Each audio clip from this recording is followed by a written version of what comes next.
നമ്മളൊരു 1355 square feet വരുന്ന ഒരു ചെറിയൊരു കിച്ചന്റെ ഒരു ഷോർട്ട് വീഡിയോ ആണ്. റിജിലാണ് നമ്മൾ ഈ വീട് നിർമ്മിച്ചിരിക്കുന്നത്. ഈ കിച്ചന്റെ കാര്യം റിജിൽ അതിന്റെ ഡീറ്റെയിൽ ആയിട്ടുള്ള കാര്യങ്ങൾ എങ്ങനെയാണ്?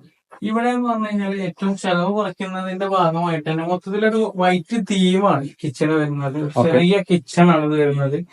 ഇതില് നമുക്ക് നാനോ വൈറ്റ് അതുപോലെ തന്നെ മൾട്ടിയിലേക്ക് ഇപ്പൊ പോവുകയാണെന്നുണ്ടെങ്കിൽ നമുക്കറിയാം അത് വലിയ റേറ്റിലേക്ക് എത്തും.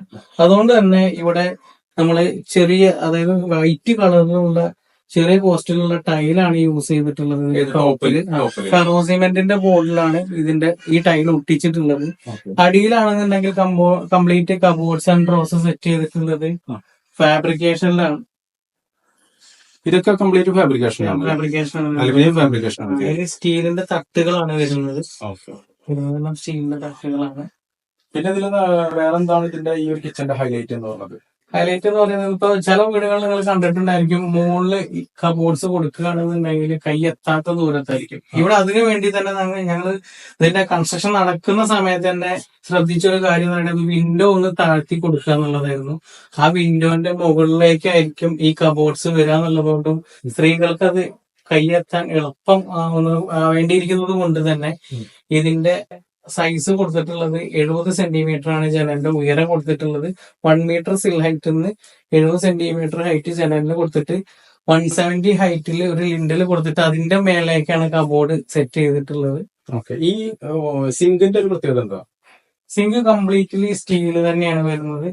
ഇതിന് നിങ്ങൾക്ക് കണ്ടറിയാൻ പറ്റും. ഇതിലിപ്പോ നമുക്ക് കഴുകിയ പാത്രങ്ങൾ മാറ്റി വെക്കുന്നതിന് വേണ്ടിയിട്ടും ആ വെള്ളം ഡ്രെയിൻ ചെയ്യുന്നതിന് വേണ്ടിയിട്ടും ഇവിടെ ഒരു തട്ട് കൊടുത്തിട്ടുണ്ട്.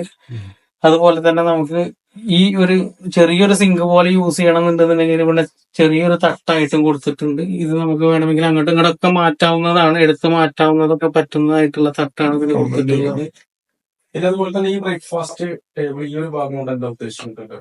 ഇവിടെ നമുക്ക് ഡൈനിങ്ങിൽ നിന്നും ഫുഡ് സെർവ് ചെയ്യാൻ വേണ്ടിയിട്ട്, കിച്ചണിൽ ഫുഡ് സെർവ് ചെയ്യാൻ വേണ്ടിയിട്ടുള്ള ഒരു കൗണ്ടറും അതുപോലെ തന്നെ നമ്മുടെ വീടുകളിലുള്ള ആളുകൾക്ക് ഒരു ബ്രേക്ക്ഫാസ്റ്റോ മറ്റോ കഴിക്കുന്നതിന് വേണ്ടിയിട്ട് 2 ചെയർ കൂടി ഇവിടെ ചെയർ ഉണ്ട്, അത് മാറ്റി വെച്ചിരിക്കുകയാണ്. അപ്പൊ ആ ചെയർ കൂടി കൊടുത്തു കഴിഞ്ഞ് കഴിഞ്ഞാൽ നമുക്ക് കിച്ചണിൽ ഇരുന്ന് തന്നെ ഫുഡ് കഴിക്കാവുന്നതിന് വേണ്ടിയിട്ടാണ് ഈ ഒരു കൗണ്ടർ സെറ്റ് ചെയ്തിട്ടുള്ളത്. അതിന്റെ അടിയിലെ പോർഷനും നമ്മളൊരു കബോർഡ്, ഒരു സ്റ്റോറേജ് സ്പേസ് ആയിട്ട് നമ്മൾ യൂസ് ചെയ്യാൻ വേണ്ടിയിട്ട് ഉപയോഗിച്ചിട്ടുണ്ട്. ഈ കൗണ്ടറിന്റെ അടിഭാഗവും അങ്ങനെ പരമാവധി സ്റ്റോറേജ് സ്പേസ് കൊണ്ടുവരാൻ ഈ കിച്ചണിൽ പ്രത്യേകം ശ്രദ്ധിച്ചിട്ടുണ്ട്. നമുക്ക് ഇങ്ങനെ ഒരു കിച്ചൺ സെറ്റ് ചെയ്യാനായിട്ട് ഏകദേശം എത്ര കോസ്റ്റ് വരും? ഇങ്ങനെ ഒരു കിച്ചൺ സെറ്റ് ചെയ്യുന്നതിന് നമുക്ക് പരമാവധി വരുന്നൊരു കോസ്റ്റ് ഒരു 1.5 ലക്ഷം റേഞ്ചിലാണ് ആകെ വരുന്നത്. മൊത്തം കോസ്റ്റ് വരുന്നത്.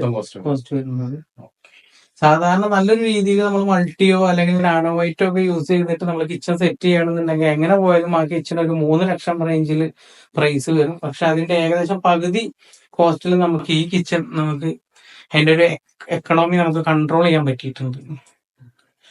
അപ്പോൾ റിജിലാണ് ഈ വീടിന്റെ കംപ്ലീറ്റ് കാര്യങ്ങൾ ചെയ്തിരിക്കുന്നത്. അപ്പോൾ ഈ വീടിന്റെ ഫുൾ ആയിട്ടുള്ള വീഡിയോ നമ്മൾ യൂട്യൂബ് ചാനലായിട്ടുള്ള ഹോം പിക്ചേഴ്സിൽ നമ്മൾ അപ്ലോഡ് ചെയ്യുന്നുണ്ട്. Okay, thank you.